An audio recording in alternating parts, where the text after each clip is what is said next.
हाल students, सभी विद्यार्थियों को पता है कि उनके प्रैक्टिकल एग्ज़ाम शुरू हो चुके हैं और ऐसे में सभी विद्यार्थियों के दिमाग में एक ही टेंशन होती है कि एग्जामिनर वाइवा में प्रश्न हमसे कैसे पूछेगा।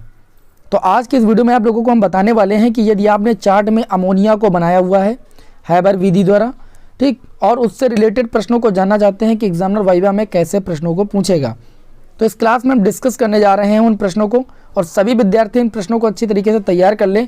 देखिए, एग्जामिनर के मूड पर डिपेंडेंट होता है, वो प्रश्न तो किसी भी प्रकार का कर सकता है, लेकिन अगर आपने चार्ट में बनाया है अमोनिया को, ठीक, अगर चार्ट में अमोनिया को बनाया है तो उससे रिलेटेड आपको सभी प्रश्न आने चाहिए।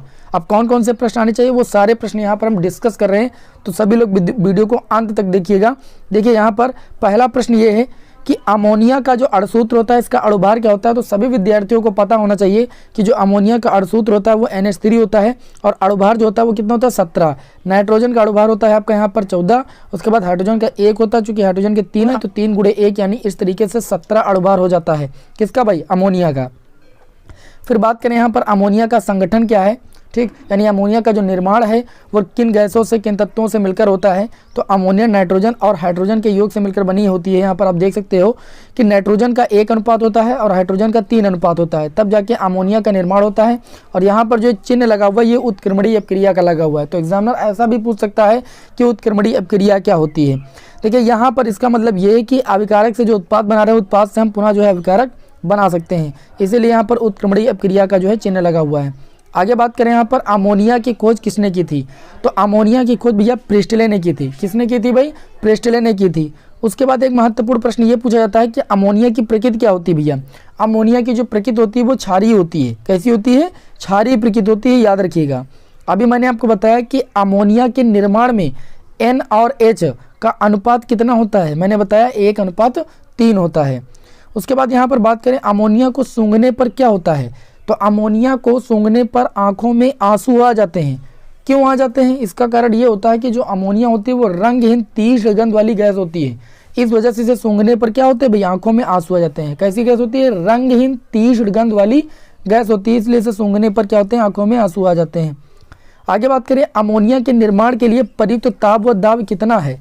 तो अमोनिया के निर्माण के लिए प्रयुक्त जो ताप है वो 450 डिग्री सेल्सियस से 500 डिग्री सेल्सियस है। और दाब की बात करें तो 200 वायुमंडलीय दाब, ATM का मतलब वायुमंडलीय दाब, एटमॉस्फेयर, ठीक है ना। तो ये याद रखिएगा कि अमोनिया के निर्माण के लिए प्रयुक्त जो ताप होता है वो 450 से 500 डिग्री सेल्सियस होता है और जो दाब होता है वो आपका 200 वायुमंडलीय दाब होता है।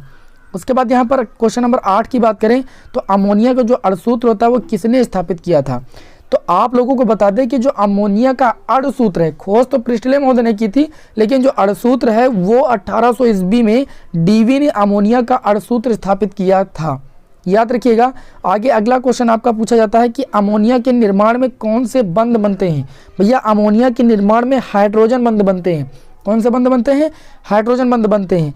अमोनिया के निर्माण में किस उत्प्रेरक का प्रयोग किया जाता है। देखिए, अमोनिया के निर्माण में यहाँ पर आप देख सकते हो 2 उत्प्रेरक हैं, एक Fe और एक मोलिडेनम, ठीक। जो मोलिडेनम होता है वो उत्प्रेरक वर्धक का कार्य करता है और जो Fe होता है वो क्या करता है? अभिक्रिया की दर को या अभिक्रिया के वेग को बढ़ाने का कार्य करता है।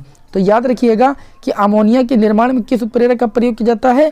Fe और मोलिडेनम, यानी आयरन और मोलिडेनम। मोलिडेनम उत्प्रेरक वर्धक का कार्य करता है, Fe क्या करता है भैया? Fe जो होता है अभिक्रिया के वेग को या दर को बढ़ाता है। और इससे देखिए, आपने अगर इतने क्वेश्चन तैयार कर लिए तो आपको बेसिक नॉलेज हो गया, ठीक। यहाँ से कोई ना कोई क्वेश्चन आपसे पूछ लिया जाएगा, लेकिन एग्जामिनर आपसे और क्या पूछ सकता है। एग्जामिनर आपसे वहाँ पर पूछेगा कि देखिए, संयोजकता पूछ सकता है। दूसरी बात, आपने जो भी प्रैक्टिकल फाइल में पहला उद्देश्य लिखा है वो आपसे जरूर पूछेगा। मैक्सिमम केसेस में पूछता है कि आपने पहला प्रयोग कौन सा किया, उसका उद्देश्य बताइए। तो सभी लोग पहला उद्देश्य आप प्रैक्टिकल फाइल से याद कर लीजिए, ठीक है। उसके बाद यहाँ पर हम बात करिए, क्वेश्चन और आता है इसी टॉपिक से रिलेटेड कि अमोनिया के उपयोग भैया, इसका प्रयोग कहाँ किया जाता है। तो आपको बता दें कि जो उर्वरक खादें होती हैं, उर्वरक होते हैं, रासायनिक उर्वरक, फर्टिलाइजेशन जिसको बोलते हो, उसमें इसका उपयोग किया जाता है। और दूसरा उपयोग महत्वपूर्ण इसका होता है प्रतिशीतक, मतलब कहीं पर अगर बर्फ जमानी होती है तो वहाँ पर भी इसका प्रयोग होता है, यानी प्रशीतक के रूप में इसका उपयोग होता है। तो ये आज के क्लास के महत्वपूर्ण प्रश्न थे। प्रैक्टिकल एग्जाम के पहले इन्हें सभी विद्यार्थी जरूर तैयार कर लें। वीडियो अच्छा लगा तो लाइक कर दें, चैनल पर नए तो सब्सक्राइब जरूर कर दें। मिलते हैं नेक्स्ट वीडियो में। जय हिंद, वंदे मातरम।